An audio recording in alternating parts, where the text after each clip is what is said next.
Hello and welcome to the Deschutes Public Library online programming.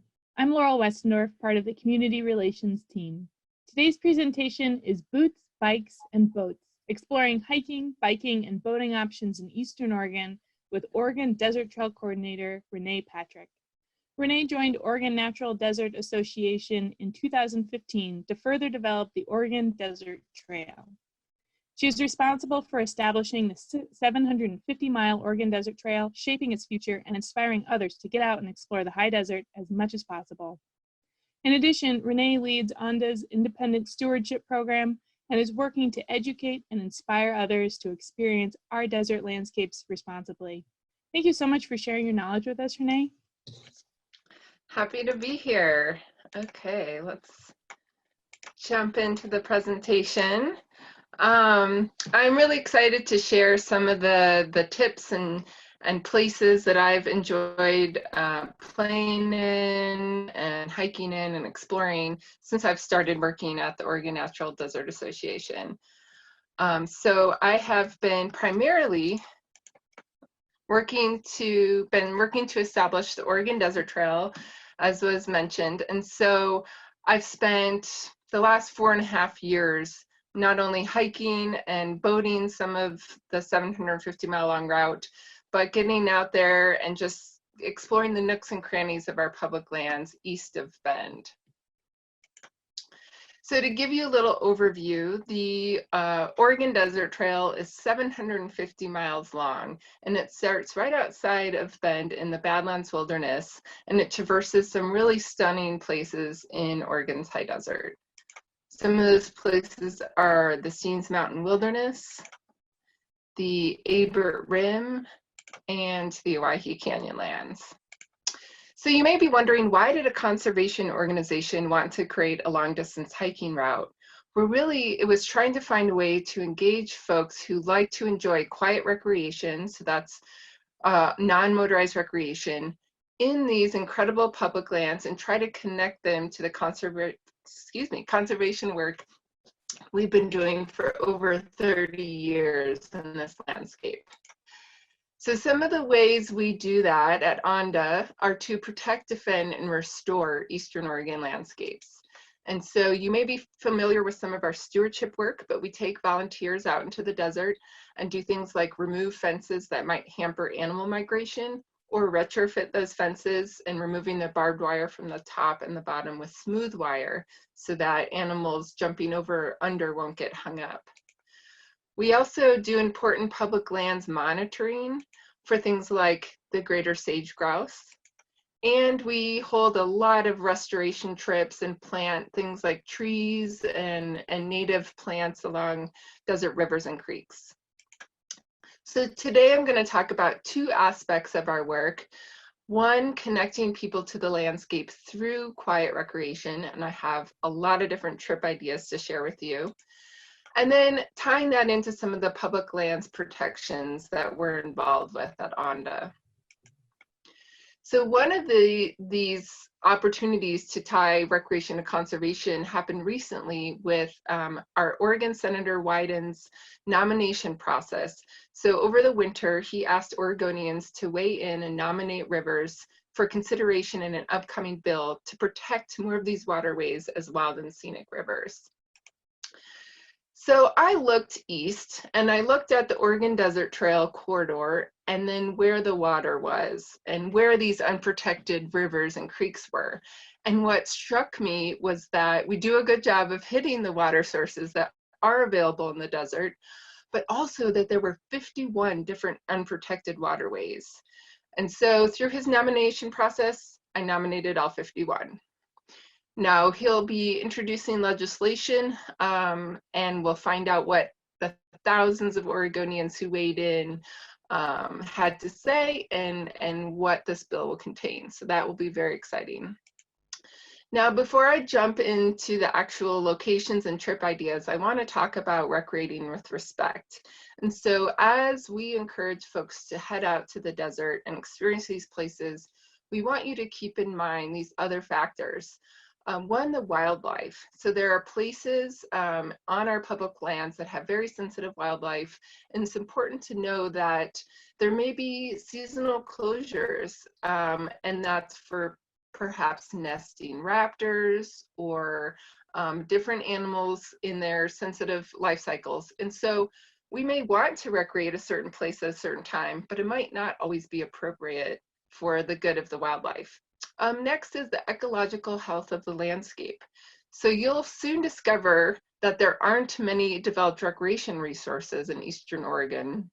And so like this picture shows, sometimes the best way to hike through the landscape is to go cross country or hike without trails. And so when that's the case, if you're hiking without trails, thinking about how you're moving across this place, we encourage people to not follow footsteps. So if you happen to be hiking with friends spread out, like in this photo, we're not trying to create any trails out there. And just keep that in mind when you're exploring all the cool spots, the canyons and the mountains, about the entire intact ecosystem that you may be traveling through. Respect the cultural artifacts and the cultural ties to the land that a lot of people who still live in this area have. So you'll find probably arrowheads and petroglyphs. We have the oldest evidence of human habitation in the entire country here in southeastern Oregon. So just respect that and know that these places have been sacred and are still sacred to people. And then respect for the communities. There are a lot of small towns throughout Eastern Oregon that serve as the gateway to these amazing public lands. And just when you're visiting and interacting and traveling through, just respecting those places and those people who have the great fortune to live close to these places. So I'm going to take you to a few spots that we work in. So the Oregon Natural Desert Association works in Eastern Oregon, and you may not know, but almost half of Oregon is high desert.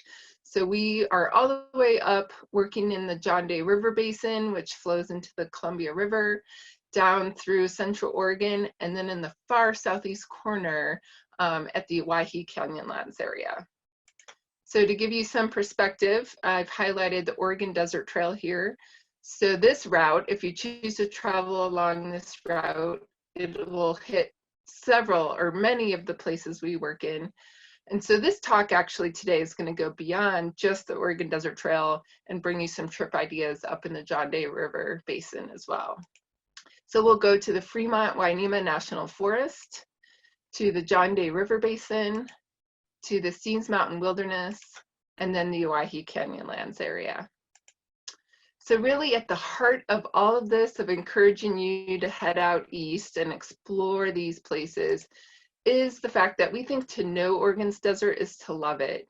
And once you spend a day, a week, or even 2 months hiking the entire 750 miles of the Oregon Desert Trail, that you'll see the value in these places, the value in intact habitat and healthy ecosystems, and want to join us in our work. So let's go to the Fremont. Now I'm going to cover 3 hiking options. These are all along the Oregon Desert Trail. But what's unique about this area is that we tie into a longer trail system called the Fremont National Recreation Trail. And so this is 135 miles. And I'm going to cover 3 different access points. So these are places you can drive to and get out and hike. So the first is the Shewakin Crossing. Now this is about 8 miles from the little town of Paisley into the forest. And at Shewakin Crossing, there's a bridge that crosses the creek. There are a couple primitive camp spots, a pit toilet, and then you can continue, you can hike south on this trail system. And it's a really lovely spot where the desert meets the forest. So you get a taste of both ecosystems, but there are water sources, there are trees, there is beautiful single track trail. So it's really wonderful hiking. The next spot is about 14 miles south of the Shewakin Crossing at Morgan Butte. Now this is one of the last active fire towers in the area. And if you head out there on a clear day, you'll know why, because you can often see down to Mount Shasta in Northern California. This is an amazing section of single track trail, and we've been doing trail work on this section for the last couple years. So it's in pretty good shape right now. You can drive almost to the top. There is a gate, so it's seasonally open. There is a pit toilet, and you can hike south to the next trailhead, which is at Moss Pass, or north back to Shewican Crossing. Now, the eastern terminus of the 135-mile Fremont National Recreation Trail is at V Lake. V Lake, you can drive up to it. There are a few camp spots, another pit toilet, and a lovely high desert lake that you can access the single track trail, and again, with views that you won't believe. And this time you can see over to Heart Mountain National Antelope Refuge and even over to the Steens Mountain Wilderness. So I have some biking options for you in the area. And first, I'm going to take you to 2 access points along the Oregon Timber Trail. Now, the Oregon Timber Trail is a long-distance bikepacking route that goes from the border of Oregon at California all the way up to the Washington border. So it's over 660 miles. They also overlap with the Fremont National Recreation Trail. So this trail system is open to hiking, biking, and horseback riding. And then the third biking option is going to be an Oregon Scenic Bikeway over in the Adel Plush Valley. So Winter Rim is a really stunning section of the trail. It's really a great option for a bike because it's so long. You can dip in and out of views from the rim, and if you're on the rim, like this picture shows, you can look down over 1,000 feet to the really stunning Summer Lake area. And there also happens to be a hot spring, Summer Lake Hot Springs. So after your day of bike riding, it might be nice to go for a soak. Now we're going to go back to the Morgan Butte Fire Tower Lookout because this has been a really popular spot to come and bring your bikes. So because you can drive almost to the top and there are trailheads both to the north and the south, it would be a great place to do a car shuttle, and it's downhill both ways from Morgan Butte. So again, it's some great single track trail and some really popular riding. And then we have an Oregon Scenic Bikeway. This is the Oregon Outback Loop, which is about 90 miles. This is a paved road ride that goes between the towns of Lakeview, Adel, and Plush. And so it takes you through the Warner Valley, which is at the base of Heart Mountain, really stunning area. And there's not much traffic, even though it's a paved road. So you can find information about the Scenic Bikeway. It's managed by Oregon State Parks, and Travel Oregon also has details about these different long distance bikepacking routes. So some boating options. I happen to be an avid pack rafter, so I love taking my lightweight packable boat in places to boat out. So I have an option for pack rafting or kayaking on the Shewican River. We'll go back to V Lake, and that would be a great option for a canoe or a paddleboard. And then there happens to be a Warner Valley canoe trail down at the base of Heart Mountain. So first, the Shewican River, you may remember from the hiking trip a few slides ago, that it flows along the Shewican River, and this river goes into the town of Paisley. So you can access about 10 miles of this river by driving up the road that parallels the river, or to access 20 miles, you can go up and over Moss Pass. Now this is a desert river, so it doesn't have enough water to flow all year round. So you need to look for those spring rains where there's rain on snow to have enough water to paddle. So this was me a couple years ago. It happened to be February. So I saw there was a lot of water and headed out. This is probably a class 2+ river, depending on your water flow. But at this particular trip, I drove up about 8 miles and then hiked my boat in a little bit further and boated back towards the town of Paisley. V Lake. So again, this is a great place with easy access, some camping, and you can take, again, your paddleboard or your canoe and really enjoy the views from a high desert lake. And then the third option is the Warner Wetland area. Now, this is Bureau of Land Management, or BLM land, and they have a canoe trail. Now, it's unmarked, and essentially it's just trying to let you know that you can take a craft and hop along into all these lakes. So these are shallow alkali lakes. Many years they have enough water, and it's actually an important place for migratory birds to stop as they're heading north or south. So you could see some nice wildlife as you're paddling in some of these shallow lakes. Now I want to talk about an upcoming conservation opportunity if you're looking to know more about these places you're recreating. So the Bureau of Land Management has a process coming up called the Lakeview Resource Management Planning process. And so this is really a once-in-a-lifetime opportunity for the public to weigh in and comment on how the BLM manages our public lands. So I want to show you where the area we're talking about. It's right near the Fremont-Winema in this bottom section of Oregon. And so this is a resource you can look up. It's available on our website, but it kind of explains a little bit more about this process. What is it? What does it mean? And essentially there are three aspects that the public will be able to weigh in on, and that is how the BLM manages for livestock grazing, for off-road vehicle and travel management, and also for lands with wilderness characteristics. So there's a lot of information to know about this. We tried to explain it. And so this is available on our website, and I'll include a link to it. So if you are interested in engaging further, we can help you, direct you to the right place. Next, we're going to go to Steens Mountain Wilderness. Now, if you haven't been to Steens, it's one of the most amazing places in southeastern Oregon. Steens Mountain is considered one mountain that's 50 miles long. And so from its summit at almost 10,000 feet, it plunges 5,000 feet below to the Alvord Desert, which is an 82 square mile alkali playa. Simply stunning. So I'm going to cover three hiking options. They happen to be along the Oregon Desert Trail. So if you're looking for these specific Oregon Desert Trail sections, I've listed them here. This encompasses section 13 and 14 of the Oregon Desert Trail.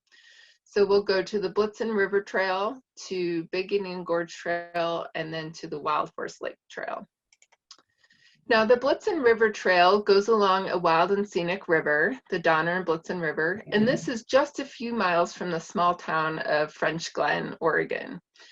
The trail starts at the back of the Page Springs Campground. Now, this is a developed BLM campground with toilets and camping spots. It's really popular with fishing, folks who like to fish. And so this trail is 4 miles long, and it ends at the confluence with Fish Creek. So you could do an out and back 8 miles one day, or there's some lovely camp spots along the creek, or along the river, so you could stop and backpack in and spend more time. Then Big Indian Gorge Trail. This place is very close to my heart. This is one of the few sections of the Oregon Desert Trail that actually is trail. I mentioned there's not a lot of trails, so a lot of the Oregon Desert Trail involves hiking cross country, but this section is really iconic. So Big Indian Gorge is a place that was carved out by a glacier thousands of years ago. And so from the access point, you can drive to South Steens Campground and hike about 8 miles to the head wall of Big Indian Gorge. There are lots of spots you can camp in this area, and the creek, Big Indian Creek, runs year round. It's important to note that because this is much higher in elevation, often it's not accessible until June, and the top, it will have snow through July some years. We've also been doing a lot of trail work here. So the first 6 miles or so are in really good shape. And I'll continue to lead trail work trips with ONDA volunteers there until we get the whole place looking really good. Another hiking option is Wild Horse Lake. So this is at the very top of Steens. There is a loop road called the Steens Loop Road that you can drive all the way almost to the top. And so this hike starts up at the top and goes down a pretty steep 1 mile to Wild Horse Lake. And because it's so high in elevation, as I mentioned, the road might not open, usually doesn't open to early or mid-July. So this is when the rest of the desert is 100 degrees. It might be a nice, lovely 70 degrees up top. So a good middle summer hiking option. This area can be quite fragile and it is heavily visited. So when you do see trails in the desert, it's best to stay on them because they consolidate the use. And a lot of places, as I mentioned, don't have trails. And so the best way to minimize your impact is to spread out and not concentrate the use in one area. So some biking options. I mentioned the Steens Loop Road. You can drive it. It's a gravel road, or it's a great bike ride. Then we have the base of Steens Mountain. So you can see from the topography, from the top to the bottom, that's 5,000 feet. And so at the base of Steens Mountain, by the Elver Desert, there's a road, which would be a much less challenging bike ride than the high elevations of the Steens Loop Road. And then third, if you like to ride on pavement, you could ride from French Glen to Fields, which is a very little traveled highway that is simply stunning. So the Steens Loop Road is about 60 miles, and it takes you from French Glen up and around. So it's a loop road. There are a number of developed campsites along the way, and you can bike to the top of 3 of the main glaciated gorges. There's Kiger Gorge, Little Blitzen Gorge, and Big Indian Gorge. So it's a fabulous way to get a lot of exercise because there's quite a bit of elevation gain, but see some really amazing landscapes. This is what you might experience if you decide to bike along the base of Steens Mountain. So again, a 50-mile long mountain. It's flat, so not all that elevation gain. And there's actually a hot spring, the Elvord Hot Springs. You could stop, you can camp there and soak after or midway through your trip. And then the French Glen to Fields Road goes through the Catlow Valley. And so this is really stunning, as you can see here, with a little bit of snow dusting on top. And again, there's not much traffic, so it's a really good place to go exercise and have that sense of solitude. Now, some boating options. I'm going to go back to the Donner and Blitzen River for a pack raft option, then over to Fish Lake for a canoe or a paddleboard, and then for the third option, up to the Malheur National Wildlife Refuge. So this is just north of Steens Mountain Wilderness, and there is a boating opportunity there. So the Donner and Blitzen River, as I mentioned, is a wild and scenic river. It's also a pretty narrow, small waterway. So this is not something that would be large enough for a raft or a bigger boat. And because it's a desert river, it doesn't flow all year round. So again, it's one of those you have to time right to hit it. I haven't been able to do so yet, so it's really high on my list. But I would say late March, early April, when there's enough water, this is a 17-mile stretch you can access from the South Steens Loop Road down into Page Springs Campground. And so because you may be accessing this before the entire loop road opens or the southern portion opens, you may need to hike your boat in. So that's where something like a lightweight packable pack raft is a good option. This is also a harder river. This is a class 3+ river. So there could even be class 4 rapids depending on the water level and when you time it. So this is something for experienced wilderness paddlers, and I can't wait to get out there myself. So Fish Lake is along the Steens Loop Road. This is a developed campground. It's great for fishing, as you might tell from the name. So you can come here, stop, set up camp, and take your paddleboard or your canoe and paddle around this lovely lake. It's surrounded by aspen as well, so this might be a good option in the fall when the aspen trees are starting to turn, say the end of September or early October. And then in the Malheur National Wildlife Refuge. So the refuge is primarily there to protect sensitive wildlife. This is a very critical spot in the Pacific Flyway. So for those migrating birds, this is a series of wetlands and lakes. So it's really important to those migratory birds. A lot of the refuge is not open to recreation, but the Crimbo Reservoir is somewhere that you can go and fish and take your canoe and paddle and maybe see some of those hundreds of species of birds that this area is so well known for. Now, a couple of the conservation actions that ONDA's been really engaged with at Steens Mountain over the years include being really pivotal in the protection of this place as a wilderness. So in the year 2000, it was designated as the first cow-free wilderness in the entire country. And so for many years, ONDA volunteers have also gone out and removed the fence that was no longer needed from the wilderness. And so what that added up to was over 125 tons of fence that was no longer needed that we've removed, and probably a lot of you have removed. So we have recently successfully prevented an industrial scale wind project from going on the summit of Steens Mountain. Now, we definitely support green energy projects, but the summit of this iconic, really important wilderness was just not the right place for that. We've been doing trail work, so I've been leading trail crew and with volunteers to improve the trails. The BLM had no record of trail maintenance when we started working out there. So over the last 4 years, we've worked on the Donner and Blitzen Trail, we've worked on Big Indian Gorge, we've worked on the Little Blitzen Gorge, and we've worked on the Nye Trail, which goes from the Little Blitzen Gorge up to the top. And finally, we conduct monitoring each year to make sure the wilderness standards are upheld in this area. Now let's go to the John Day River Basin.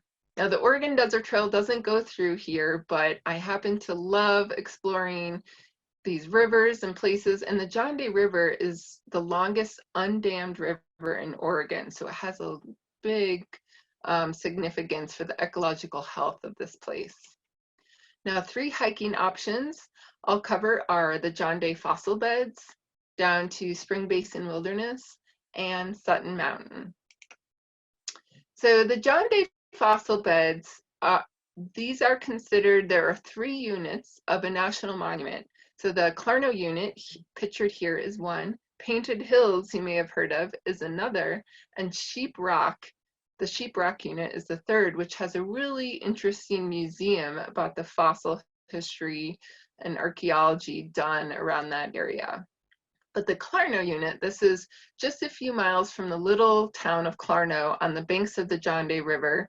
It has some developed trails and some interpretive signage to help you discover the fossils. A lot of these are plant fossils embedded in the rocks all around this region. And this is a lovely short hike up to some interesting rock formations called the Palisades. So it's a lovely day trip to head out and with a picnic and hike around. Spring Basin Wilderness is actually just across the street from the Clarno unit. This is a small wilderness area that was protected in 2009, another project ONDA was very involved in. And as you can tell from the name in the picture, spring is a fabulous time to go here. Now this area doesn't have any trails. What it does have are these old 2-track roads that when it became wilderness, were marked as trails. So you can hike on these 2-track roads, but know that every year more vegetation grows and they can be hard to find. So this is a good place to go and practice your navigation skills. There is a center mountain called Horse Mountain that can help you keep your bearings. There are not a lot of trees, so it's fairly easy to see where you're going and where you came from. And the John Day River actually borders 2 sides of this small wilderness area. So you have some guardrails to keep you on track, and it's worth getting out and exploring the canyons. It's really beautiful. And then Sutton Mountain. So this is actually an area right across from the Painted Hills. So if you've gone to Painted Hills and notice a huge landmass to the east. That is Sutton Mountain. So this is a wilderness study area. And again, it doesn't have any trails. So it's a place to go and hike off trail, explore. The John Day River borders it to the north, and you have roads on the other 3 sides. It's also a pivotal place in some of the conservation work we're doing, and I'll mention that in a minute. So some biking options. We have 3 options for you. 2 are the Oregon Scenic Bikeways, and the 3rd is part of the Trans-America Bike Route. So people who bike from the East Coast to the West Coast come right through this region. So the first option is the Painted Hills Scenic Bikeway. So this is, as you can see from the map, more of a wagon wheel type of design. So there's a small loop in the middle, and then you have these spokes where you can go out and explore and ride up to small little towns like John Day, like Fossil, but also the end of the spokes are those 3 national monuments I talked about, the Painted Hills unit, the Clarno unit, and the Sheep Rock unit. So you may want to bike your way through and discover the amazing fossil history of this area. The next scenic bikeway is the Old West Scenic Bikeway. And this is one large loop that takes you many sections of biking along the John Day River and through the towns, which offer really nice amenities, important amenities like restaurants and beer and camping options. And then the 3rd is the Trans-America Bikeway. So I don't know about you, but I've driven along the John Day on my way to, say, Baker City or the Wallowas, and I've noticed these bikes just loaded with gear, and I didn't realize until recently they were biking across the entire country. And so this is the section that just goes through Central Oregon, but it includes sections along the John Day River. It might even come through your community in Prineville or Sisters. But next time you see these overloaded bikes, you may understand, they've been on the road a long time, or maybe that will be you one day. Now, some boating options in the John Day region. For that kayaker, pack rafter, or rafter, I'll suggest the North Fork of the John Day River. And then there's 2 sections of the main John Day River that are fabulous on a raft. The Service Creek to Clarno section, which is 47 miles, or the Clarno to Cottonwood State Park, which is 70 miles. Now, the North Fork of the John Day River is a wilderness, and it has a trail alongside the river. So you can hike in, again, with your lightweight boat, scout the river and the rapids as you go, and then boat back out to your car. There's one significant rapid. Depending on the water flow, you may get higher or lower rapids. So definitely be sure to check out the water flows before you head out there. But you can raft as well. So downstream of this wilderness area is the little town of Dale. And so that would be a great place to launch a boat. A lot of the river in this area is roadside. You could run your own shuttle and do a little section in a raft. Now, the Service Creek to Clarno is a very popular section of the river. Part of this is a roadless area, and it actually goes by Spring Basin Wilderness and another interesting rock formation called Cathedral Rock. There are raft companies that can offer guided trips or lend you a boat. There are shuttle companies that will drive your cars around. So this is a great section to do on a long weekend. And then we have the 70-mile stretch that goes from Clarno down to Cottonwood State Park. Now, I did this trip last year for the first time and took a week in a raft and had just an amazing time. There are plenty of places you can stop and do some hiking. And again, there are fossils to see, a lot of homesteading history in the area. So really lovely place. And it's important to note for the first year, the John Day River does have a permit system online through recreation.gov. So please investigate, and there is limited entry. So investigate the permits and the availability before you head out there. Now, the conservation opportunity I alluded to earlier is permanent protection for the Sutton Mountain area. So last fall, Oregon's Senator Merkley introduced to permanently protect Sutton Mountain. So we're thrilled about this. What that will mean is that the habitat will remain intact for species like the pronghorn antelope, mule deer, and Rocky Mountain elk. It will help improve access to these 58,000 acres for things like hiking, hunting, backpacking, and horseback riding. It also is really being embraced by the local communities. So Wheeler County sees this as an opportunity for tourism recreation, and that through a conveyance of land to the county, there will be opportunities for economic development, possibly things like more campgrounds and more infrastructure. So you can stay tuned what's happening with that legislation. I'll tell you how at the end, but we're very excited. This is an active campaign right now. So finally, let's go to the Owyhee Canyonlands. So the Owyhee Canyonlands is an absolutely massive, beautiful place. The Owyhee River runs almost 200 miles through the southeastern corner of Oregon. And if you haven't been there, it's an amazing canyon that some refer to as Oregon's Grand Canyon. There are cliffs up to 1,000 or 2,000 feet above the river. There are no developed trails here, but there are lots of hiking opportunities. I'm gonna cover 3 hikes you can do along the Oregon Desert Trail. And this is between Leslie Gulch, which is a place you can drive in most of the year, to Lake Owyhee State Park. So that's the end point, is this state park. So the first is a place called Painted Canyon. Now you can tell from this picture, it's almost too big to get into a single picture. It is a very impressive place, and especially when there's some rain, it really brings out the colors and the rocks as you hike. This place is hard to get to. There is a pretty rough 4-wheel drive road you could get to, but I think the best way is to backpack in. So this is something you can leave either Lake Owyhee State Park or Leslie Gulch with your backpack. Again, there's no trail, so it involves navigation and cross-country travel, but then you can really immerse yourself in this landscape, and it feels very rewarding to have walked there and know the effort it took to get there, and it was all worth it.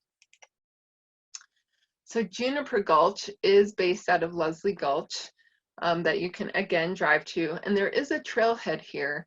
I say there's no actual trail. This is over the years of people visiting, this has been sort of developed, or a trail has resulted from all those folks visiting, but you'll find in places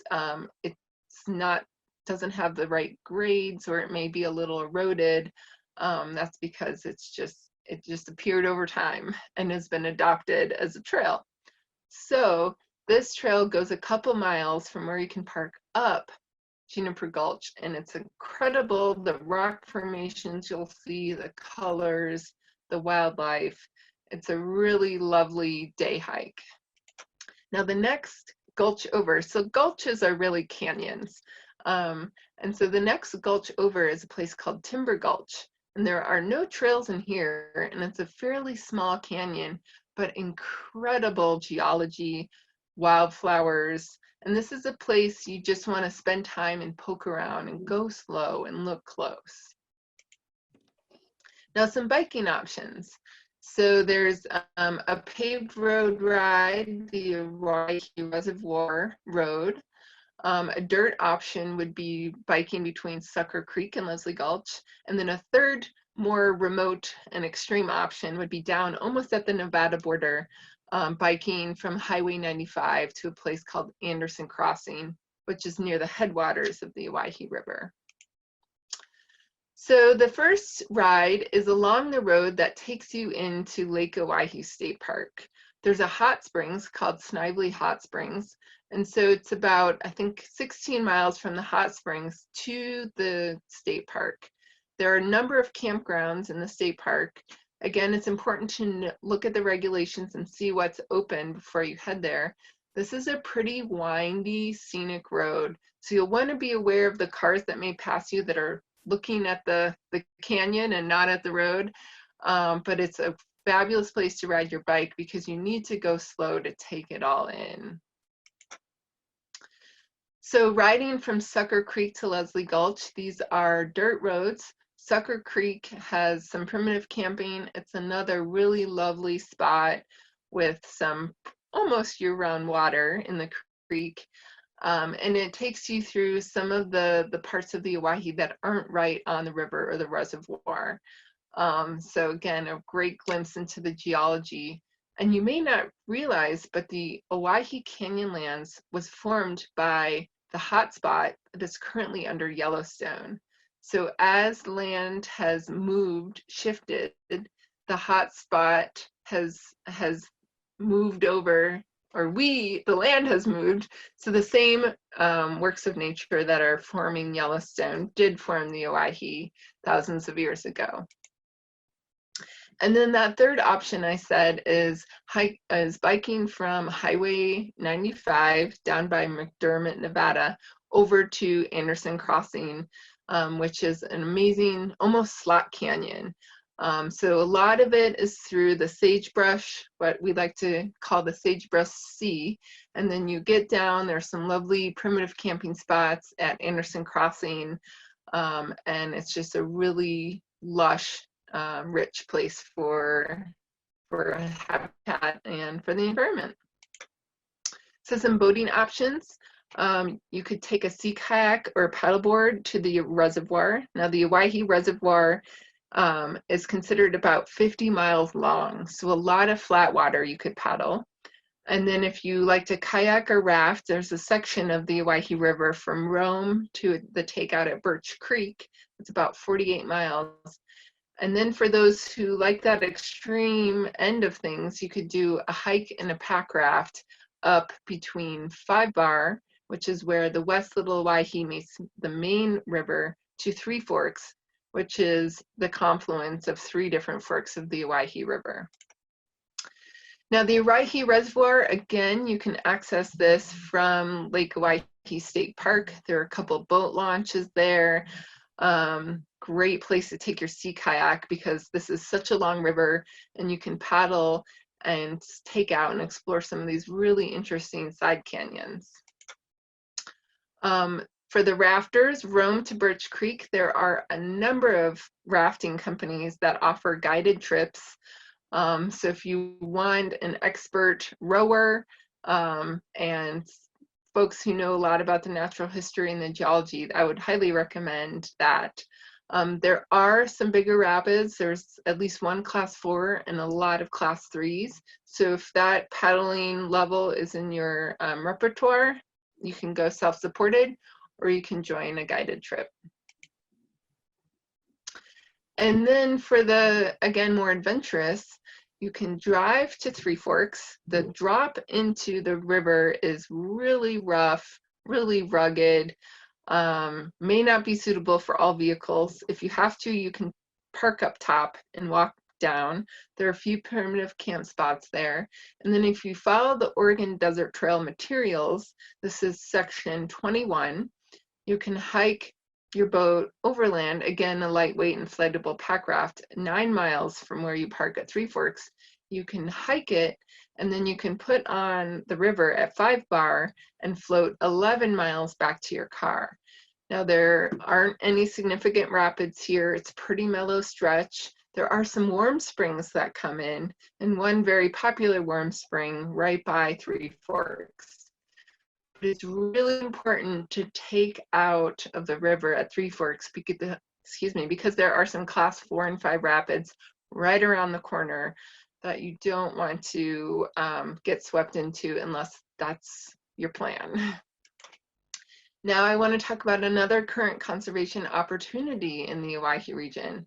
So Oregon Senator Wyden and Merkley came together and introduced legislation to permanently protect this area. So this is another active piece, and what's included in that is protecting over 1 million acres of the Owyhee region as wilderness, which is incredible.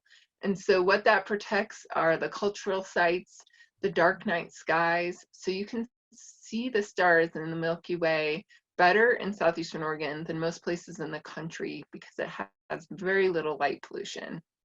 So it'll include a long-term management plan to improve the ecological conditions of our federal lands, our public lands in Malheur County.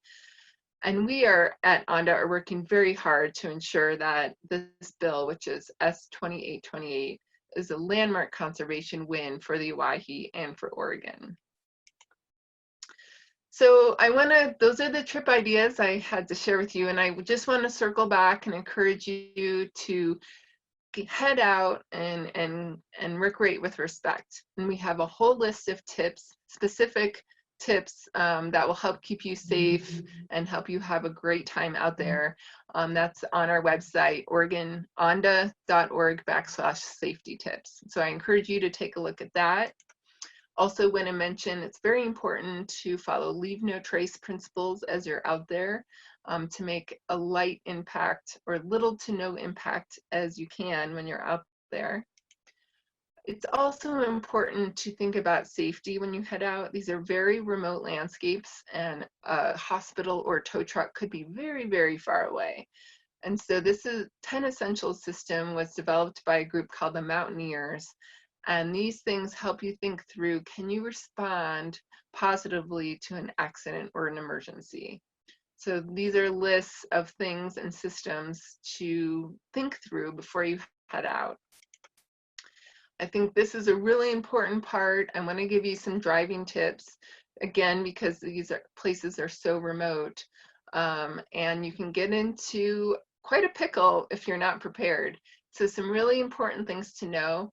Avoid driving on wet roads. So if you're going to leave a maintained road, that's pavement or a maintained gravel road, like this picture shows these 2-track roads, a little bit of rain can turn the dirt into mud, into very slick mud that you may not be able to get out of. So it's important to look at the forecast, see what's happening, and if your plans included heading off of a maintained road, maybe change your plans, or maybe before you drive out there, walk it and test it out. Know that help can be hours or days away. Some of these communities are very, very far away from a tow truck, like I mentioned. So with that in mind, in your vehicle, carry extra gear, extra water, food, and a full-size spare tire. If you're going to get off a maintained road, it's a good idea, really good idea, to have a high clearance 4-wheel drive vehicle. When it's fire season, which can be a lot of the summer and the fall, you have to carry a shovel, water. I like to carry a 5-gallon jug of water and a fire extinguisher. Now these are regulations if you leave a paved or a maintained road. With that, so this picture shows a 2-track road. If there are tall grasses growing in between the 2 tracks and it's fire season, don't drive it. So what happens is those tall grasses dry out and they hit the underneath of your vehicle, and that can easily start a fire. So that's why you have water and a fire extinguisher. If something were to happen, or if you see something else happens, you can get out there and put it out before it gets, huge. But it's just a good practice to just don't go if it looks like you may encounter those conditions. Know where the gas is. So these small communities are pretty spread out and they have limited hours, and a lot of them are not self-service places. So it's a good idea to do your research. How many miles between gas stations, what are their hours, and know that before you head out there and you need to fill up. And finally, know that Google Maps or these online navigation apps can be wrong, especially in the Owyhee region. It might tell you you can drive this road or this is a way through, but it's not. People have gotten stuck out there pretty frequently. So a good resource is your standard atlas, your roadmap atlas, which shows the larger maintained roads.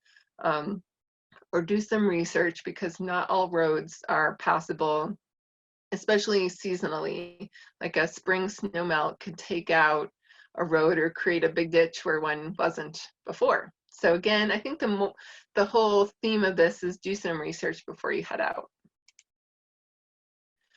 So there's a few ways you can stay up to date on all the conservation opportunities I mentioned in our work, both on the Oregon Desert Trail and encouraging primitive quiet recreation, or our conservation programs. So you can visit our website and find out more about what we're doing. We have a blog that you might want to check out and a list of events. You can sign up to receive our newsletters. So through email, we send out different news items and updates. That's a good way to stay plugged in. If you like to receive and respond on your phone, we have a text message system where you can text ONDA to 52886, and that will plug you into our active network. So when there are timely things, opportunities to comment, things like that, you can stay up to date. And finally, you can become a member. So ONDA members have a lot of opportunities to get out in the landscape with us, with stewardship trips. We have a beautiful desert calendar that we put out every year. So there are lots of perks to getting involved, and you can find out more about that on our website. So with that, thank you. I hope all of you are encouraged and inspired to head out and discover some of these places for yourself. Again, you can find a lot of these resources on onda.org. Reach out if you have any questions. And I want to thank the library for having me on today. Absolutely. Thank you so much. There's so much to explore in the eastern part of our state, and I'm glad you shed light on different trip options for all sorts of recreationists so that we can all fall in love with the high desert. Yeah, you can visit ONDA's website for more information on what you've heard about today and how to be involved. You can also check for resources Renee mentioned below in the description. So thanks for joining us, Renee. Thank you.